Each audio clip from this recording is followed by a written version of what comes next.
भावनाओं का तूफान। क्या आप इसके कप्तान हैं? जब जीवन में तूफान आता है तो क्या आप अपनी नाव को सही दिशा में ले जा पाते हैं, या फिर आप बस लहरों के साथ बहते रहते हैं? जिंदगी एक समुद्र की तरह है और हमारी भावनाएं उसके तूफान, कभी शांत कभी उग्र। जैसे समुद्र में कभी कभी तूफान आता है, वैसे ही हमारी जिंदगी में भी भावनाओं का तूफान आता है। कभी कभी सब कुछ शांत और सुंदर लगता है और कभी कभी सब कुछ बेकाबू हो जाता है। क्या आप उस नाव के कप्तान हैं या तूफान के सहारे जी रहे हैं? क्या आप अपनी भावनाओं को नियंत्रित कर पाते हैं या वे आपको नियंत्रित करती हैं? यह सवाल बहुत महत्वपूर्ण है क्योंकि हमारी भावनाएं ही हमारे जीवन की दिशा तय करती हैं। सच तो यह है कि ज्यादातर लोग अपनी भावनाओं को समझ नहीं पाते, उन पर काबू नहीं रख पाते।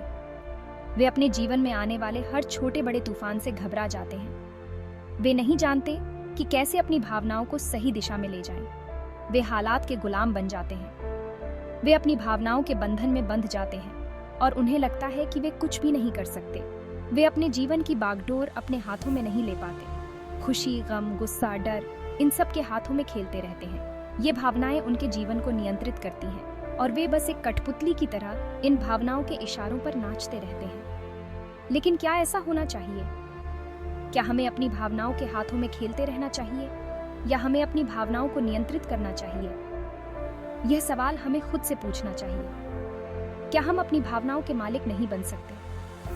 क्या हम अपनी जिंदगी की दिशा खुद तय नहीं कर सकते? जवाब है हाँ, हम कर सकते हैं। हमें बस ये समझना होगा कि कैसे अपनी भावनाओं को नियंत्रित करें और उन्हें सही दिशा में ले जाएं। जवाब है हाँ, बन सकते हैं। हमें अपनी भावनाओं को समझना होगा, उन्हें स्वीकार करना होगा और फिर उन्हें सही दिशा में ले जाना होगा। यह आसान नहीं है, लेकिन यह संभव है और 2024 में कामयाब होने के लिए यह और भी ज़रूरी हो गया है। हमें अपनी भावनाओं को नियंत्रित करना सीखना होगा ताकि हम अपने लक्ष्यों को प्राप्त कर सकें और अपने जीवन को सफल बना सकें।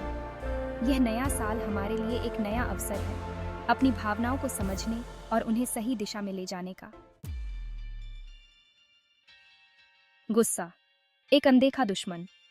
गुस्सा एक ऐसी आग है जो पहले खुद को जलाती है। यह हमारे रिश्तों, सेहत और काम पर बुरा असर डालता है। जब भी गुस्सा आए तो खुद को शांत करें, गहरी सांस लें, थोड़ी देर के लिए उस जगह से हट जाएं।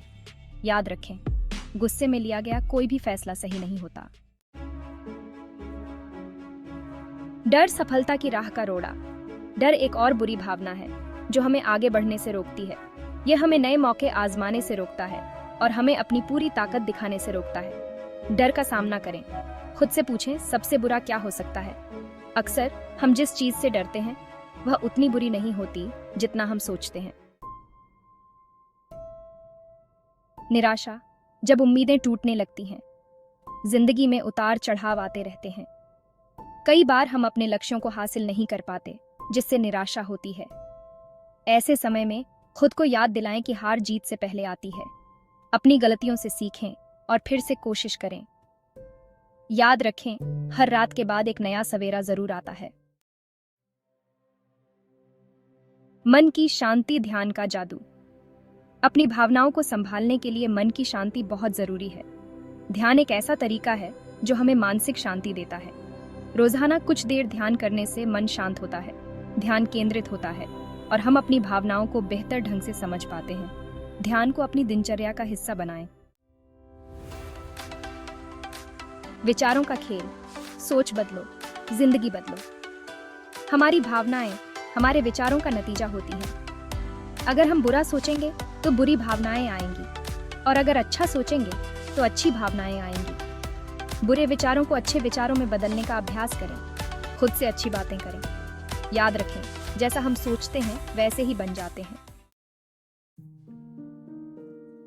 भावनाओं की डोर थामना, एक कला, एक अभ्यास।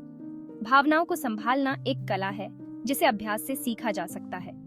खुद को समय दें, धैर्य रखें। शुरुआत में मुश्किल हो सकती है, लेकिन धीरे धीरे आप महसूस करेंगे कि आप अपनी भावनाओं को बेहतर ढंग से समझने और संभालने लगे हैं। यह एक सतत प्रक्रिया है जिसे जिंदगी भर जारी रखना होता है।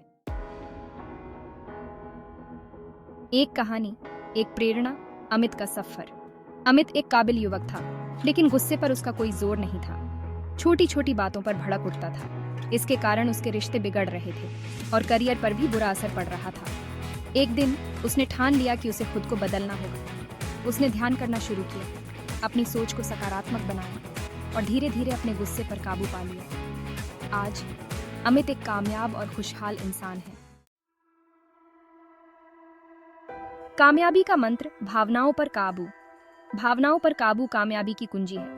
यह हमें अपनी पूरी ताकत का इस्तेमाल करने, अच्छे रिश्ते बनाने और एक संतुष्ट जीवन जीने में मदद करता है। याद रखें, आप अपनी भावनाओं के मालिक हैं, न कि उनके गुलाम। आपकी बारी, आज से शुरुआत करें। यह एक नया दिन है, एक नया अवसर है। आज ही अपनी भावनाओं को काबू में रखने का प्रण लें। यह प्रण आपको मानसिक शांति और आत्मविश्वास देगा। खुद से वादा करें कि आप अपनी भावनाओं को अपने ऊपर हावी नहीं होने देंगे। यह वादा आपको हर मुश्किल घड़ी में सहारा देगा। आपके पास यह ताकत है कि आप अपनी भावनाओं को अपनी ताकत बना सकते हैं, अपनी कमजोरी नहीं। यह ताकत आपके भीतर ही है, बस उसे पहचानने की जरूरत है। तो देर किस बात की? समय किसी का इंतजार नहीं करता। आज से ही शुरुआत करें। हर छोटा कदम आपको आपके लक्ष्य के करीब ले जाएगा। क्या आप अपनी भावनाओं पर काबू पाने के लिए तैयार हैं? यह एक चुनौती है, लेकिन आप इसे पार कर सकते हैं। नीचे कमेंट करके बताएं कि आप अपनी भावनात्मक समझदारी को कैसे बेहतर बनाएंगे। आपके अनुभव और सुझाव दूसरों के लिए प्रेरणा बन सकते हैं। आप किताबें पढ़ सकते हैं, वर्कशॉप्स में भाग ले सकते हैं या किसी मेंटर से मार्गदर्शन ले सकते हैं। माइंडफुलनेस और योग जैसी तकनीकों का अभ्यास करें। यह आपको अपने भीतर की शांति और संतुलन को बनाए रखने में मदद करेगा। अपनी प्रगति को दोस्तों और परिवार के साथ साझा करें। यह आपको प्रेरित और उत्साहित रखेगा। अपने लक्ष्यों को स्पष्ट रूप से देखें और उन्हें प्राप्त करने के लिए एक योजना बनाएं। याद रखें, यह एक यात्रा है और हर कदम महत्वपूर्ण है। आज से शुरुआत करें और अपने जीवन को सकारात्मक दिशा में बदलें। आप यह कर सकते हैं।